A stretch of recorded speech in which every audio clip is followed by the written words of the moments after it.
বলেন, আমি যদি চাইতাম 1,24,000 মতন করে 2,24,000 পয়গম্বরের মধ্যে থেকে কোনো নবীর উম্মতদেরকে আমি শ্রেষ্ঠত্ব দান করতাম, সর্বোত্তম জাতি বলে দান করতাম, কিন্তু আমি আখির জামানার নবী জনাবে মুহাম্মদ রাসূলুল্লাহ সাল্লাল্লাহু আলাইহি ওয়াসাল্লামের উম্মতদেরকে এই কারণেই আমি তাদেরকে এত সম্মান দিয়েছি। তা'মুরুনা বিল মা'রুফি তারা সৎ কাজের আদেশ করে, আনিল মুনকার তারা মন্দ কাজ থেকে মানুষকে বিরত রাখে। এই জন্য আমি আখির জামানার উম্মতদেরকে শ্রেষ্ঠত্ব দান করেছি। বলুন সুবহানাল্লাহ।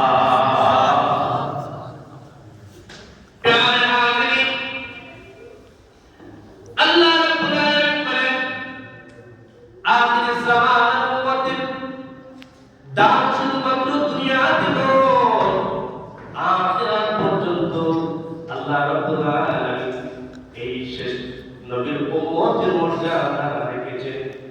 এই নবীর উম্মতের জন্য কত পয়গম্বর পর্যন্ত কেঁদেছেন। আল্লাহ রাব্বুল আলামিন 160 পারা কিতাব দান করেছেন। এর মধ্যে 4টি কিতাব হচ্ছে সর্বশ্রেষ্ঠ কিতাব। মুসা নবীর উপরে যখন সময় আল্লাহ পাক তাওরাত কিতাব নাযিল করলেন, আল্লাহ নবী মুসা তাওরাত ধরে পড়তে লাগলেন। যখন সময় আমাদের খোদায় আপনার খোদায় মুসা নবী আল্লাহ দরবারে দুই হাত তুলে মুনাজাতের মধ্যে বন্দনা করে, মাবুদ এত ভাগ্যবতী, এত ভাগ্যবান সে উম্মতকে আমাকে দান করে দাও। আল্লাহ রাব্বুল আলামিন মুসার দোয়া কবুল করে নেন। বলে, মুসা রে, তোমার এই দোয়া আমি আল্লাহ পাক কবুল করতে পারবো না। মুসা আলাইহিস সালাম একদিন নয়, দুই দিন নয়, আল্লাহর দরবারে 9 দিন 8 দিন উম্মতকে চেয়েছিলেন। যখন সময় 9 দিনের দিন আল্লাহ রাব্বুল আলামিনের দরবারে হাত তুলে বলেন, মাবুদ গো, আমি সেই উম্মতদেরকে চাই না, কিন্তু আমাকে সেই নবীর উম্মত হিসাবে আপনি কবুল করেন। আল্লাহ পাক থেকে ডেকে বলে, মুসা রে, ও মুসা, শুনে নাও, তুমি যদি প্রথম দিন এই দোয়া করতা, দ্বিতীয় দিন এই দোয়া করতা, তৃতীয় দিন যদি এই দোয়া করতা, চতুর্থ দিন যদি এই দোয়া করতা, 8টা দোয়ার ভিতরে যদি এই দোয়াটা করতে, আল্লাহ আমাকে পয়গম্বর না বানাইয়া আখির জামানার নবীর উম্মত হিসেবে কবুল করো মুসা, আমি তোমাকে কবুল করলাম। কিন্তু তুমি 8টা দিন উম্মত চেয়েছিল, আজ তুমি সেই নবীর উম্মত হওয়ার জন্য চেয়েছো, আমি সেই দোয়া কবুল করি নাই, তোমাকে পয়গম্বর হিসাবে কবুল করেছি। আর এই ভাগ্যবতী, সেই ভাগ্যবান উম্মতদেরকে আমার প্রিয় হাবিবের জন্য রেখে দিয়েছি। বলুন সুবহানাল্লাহ। আল্লাহ পাক দেয় না, মুসা কেঁদেছে, অনেক পয়গম্বর পর্যন্ত আমাদের জন্য কেঁদেছে। আমাদের আয়াত অল্প হতে পারে, কিন্তু আল্লাহ পাক আমাকে আপনাকে দুনিয়াতে মর্যাদা দিয়েছেন, আখিরাতে দিবেন। বলুন সুবহানাল্লাহ। কেমন করে আখিরাতে দিবেন শুনে নাও। আল্লাহ রাব্বুল আলামিন বলেন, কিয়ামতের ময়দানের দিন যখন সময় আমি একজন করে আমার কাঠগড়ার মধ্যে আনবো, আর বলবো, হিসাব দাও। আল্লাহ রাব্বুল আলামিন অনেক নবী কিন্তু মাসুম, তারপর তাদেরকে আনবেন, বলবেন, হ্যাঁ পয়গম্বরগণ, তোমরা কি তোমাদের উম্মতের কাছে দাওয়াত পৌঁছাইছনি? এই সাক্ষী নেওয়ার জন্য অনেক পয়গম্বরকে কাঠগড়ার মধ্যে দান করাবেন। যখন সময় আল্লাহ রাব্বুল আলামিন নূহ নবীকে আনবেন, আর বলবেন, নূরে, ও নূহ, তুমি কি তোমার উম্মতের কাছে, তুমি দিন ও দাওয়াতের দাওয়াত দিয়েছো? তখন সময় নূহ বললেন, রব্বুল আলামিন, মাবুদ গো,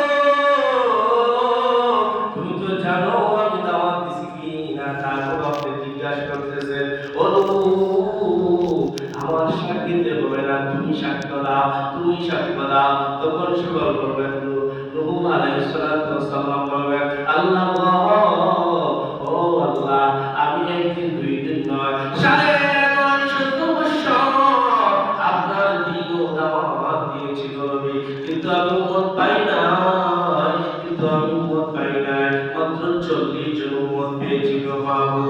তখন আল্লাহ পাক সেই উম্মতদেরকে ডাক দিয়ে বলবেন, জাতিদেরকে ডাক দিয়ে বলবেন, নূর জাতিরা চলে আসো রে,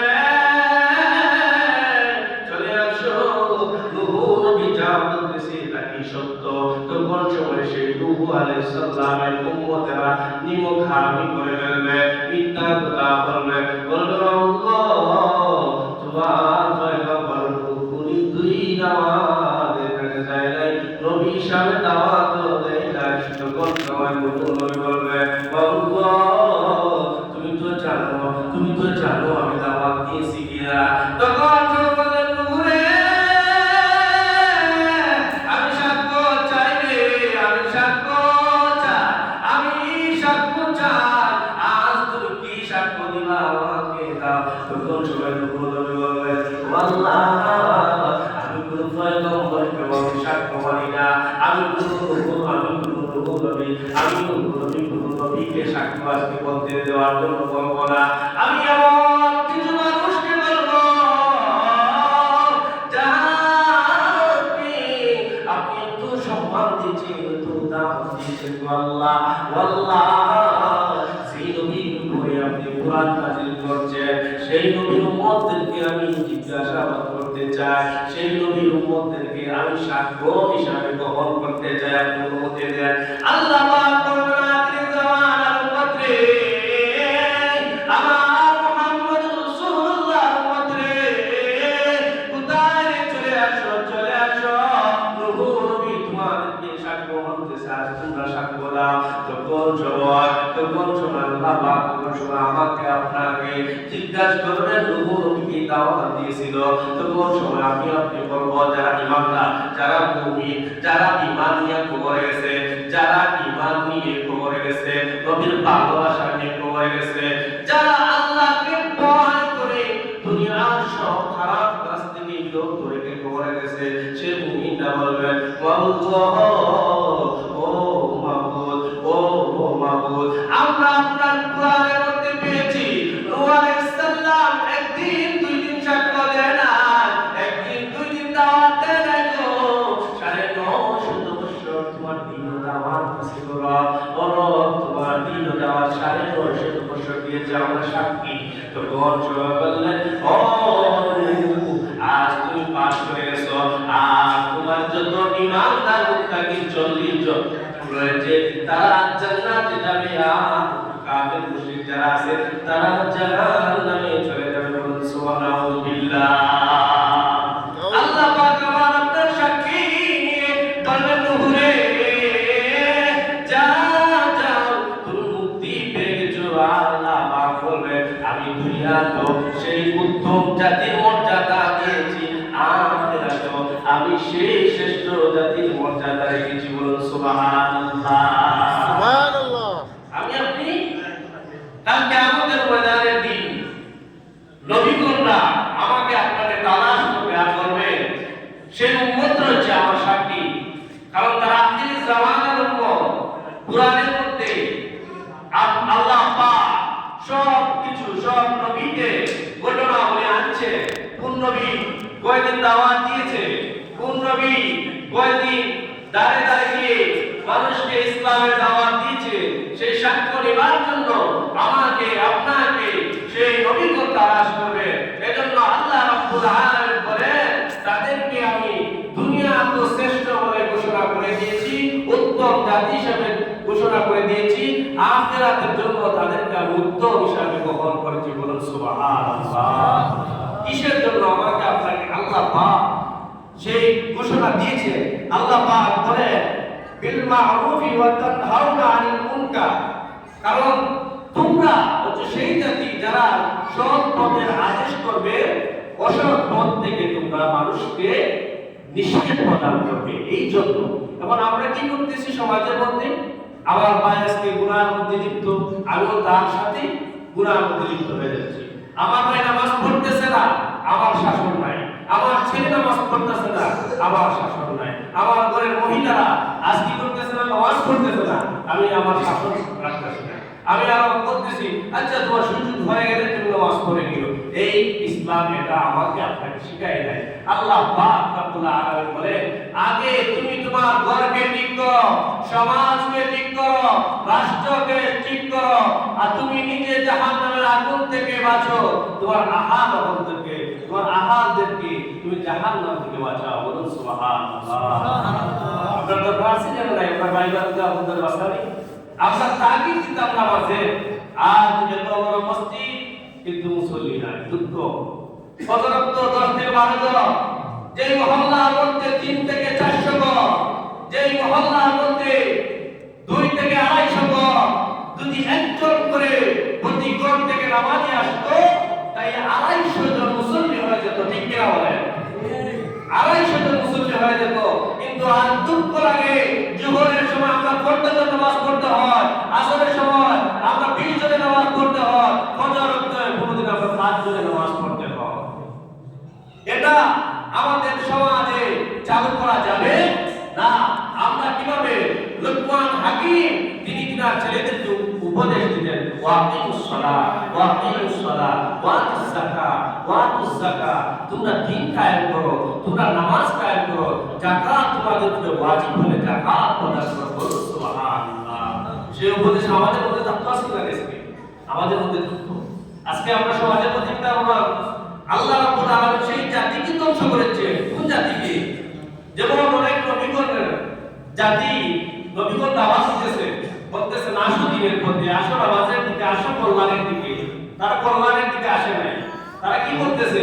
দেখতেছে এক ভাই গুনাহের মধ্যে নিমজ্জিত হয়ে গেছে, সেও বাধা না দিয়ে গুনাহের মধ্যে নিমজ্জিত হয়ে গেছে, সীমা লঙ্ঘন করে ফেলছে। আল্লাহ রাব্বুল আলামিন দুই ভাইকে ধ্বংস করেছে, সেই জাতিকে ধ্বংস করে দিয়েছে। এই জন্য আল্লাহ রাব্বুল আলামিন বলছে যে শ্রেষ্ঠ জাতি কখনো সীমা লঙ্ঘন করবে না। কিসের জন্য? কারণ তাদের মধ্যে ইনসাফ আছে, তারা সৎ পথের আদেশ করবে, অসৎ পথ থেকে মানুষকে বারণ করবে, নিষেধ করবে। এই জন্য আমি উম্মতদেরকে শ্রেষ্ঠত্ব দান করেছি, শ্রেষ্ঠ জাতি হিসাবে ঘোষণা করে দিয়েছি। বলুন সুবহানাল্লাহ। এজন্য আল্লাহ পাক রব্বুল আলামিন শুধু তাই বলেন না, আল্লাহ রব্বুল আলামিন বলেছেন, আল্লাহ বলেছেন, আল্লাহ রব্বুল আলামিন বলতে থাকেন, আল্লাহ রব্বুল আলামিন বলেন, আল-মুরাইনাল্লাযীনা কাফারু মিন বানি ইসরাঈল আলা লিসানি দাউদ ঈসা ইবনে মারইয়াম। যখন সময় দাউদ নবীর সময় এসেছিল, যখন সময় ঈসা নবীর সময় আসছিল, তখন ঈসা নবী দাউদ নবী দাওয়াত দিতে লাগলো। কাফের মুশরিকরা মুসলমান হয় না, দাওয়াতকে গ্রহণ করে না, তারা গুনাহ থেকে বিরত থাকে না, তারা গুনাহের মধ্যে নিমজ্জিত হয়ে যায়। আল্লাহ রাব্বুল আলামিন দাউদ এবং ঈসা মারইয়ামকে জানিয়ে দেয়, তারা সীমা লঙ্ঘন করে ফেলছে, আমি আল্লাহ পাক তাদেরকে ধ্বংস করে দেই। বলুন নাউযুবিল্লাহ। আমরা কি ধ্বংসিত চাই? আজকে সমাজের মধ্যে কোন কিসের জন্য?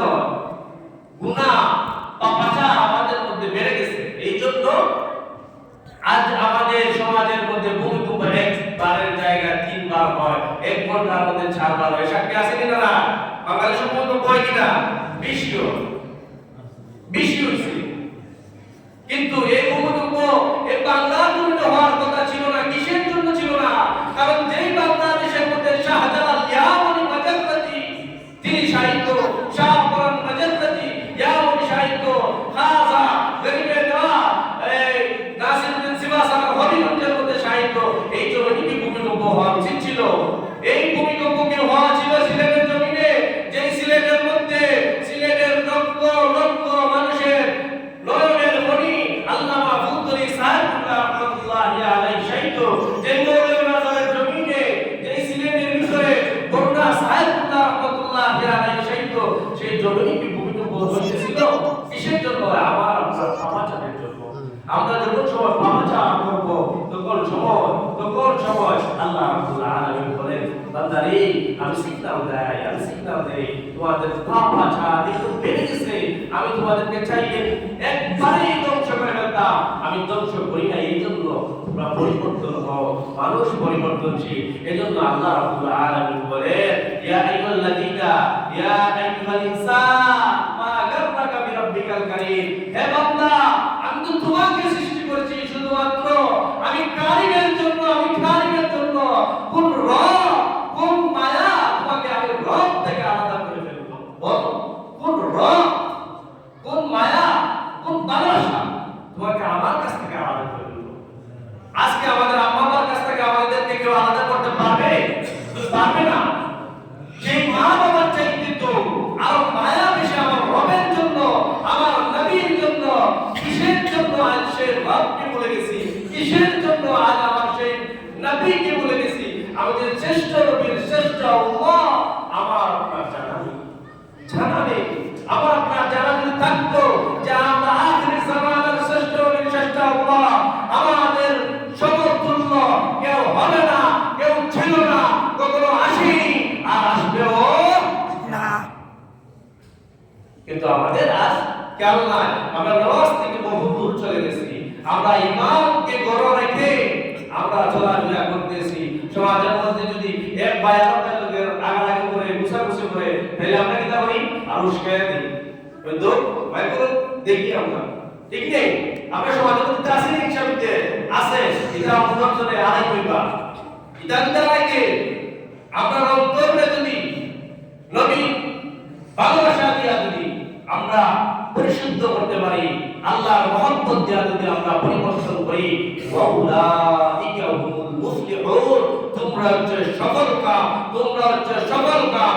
আর সেই জাতি হচ্ছে সফল কাম যারা সব ধরনের গুনাহের কাজ থেকে বিরত রেখে আল্লাহর দ্বীন, নবীর দ্বীনের পরিচয়ে আল্লাহ রাব্বুল আলামিন ঘোষণা করেছেন ওয়াউলাইকা হুমুল মুফলিহুন, তারা এমনি সফল কাম। আর তাদের মতো উত্তম জাতি, উত্তম মানুষ আর কেউ নাই। বলুন সুবহানাল্লাহ। আল্লাহ রাব্বুল আলামিন যেন আমাকে আপনাকে সঠিক বুঝ দান করে এবং সঠিক আকীদার উপরে যেন আমাকে আপনাকে চলার তৌফিক দান করে। ওয়া আখিরু দাওয়ানা আলহামদুলিল্লাহি রাব্বিল আলামিন। আসসালামু আলাইকুম ওয়া রাহমাতুল্লাহি ওয়া বারাকাতুহু।